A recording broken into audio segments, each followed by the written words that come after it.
Hello mga tiktropa, this is Richard Yap and today was the first time na nag-guest ako dito sa TikTok Lock and nakakakaba.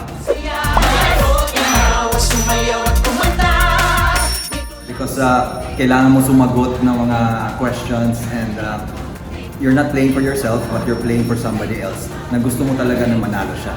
So yung mga tanong, minsan nakakakaba kasi hindi mo alam kung tama or if you know the right answers.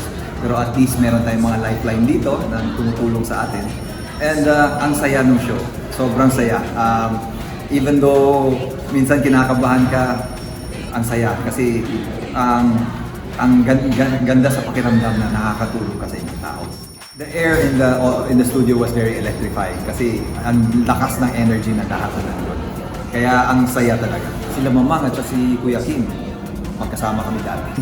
Ang saya na magkita-kita kami ulit, si Nino rin at saka si Faye, we've seen each other around, pero this is the first time na magkasama kami dito na sa isang studio show, so ang saya. wala akong masabi except that it was very fun, it was a lot of fun and very enjoyable. Thank you mga tiktropa! Happy time now!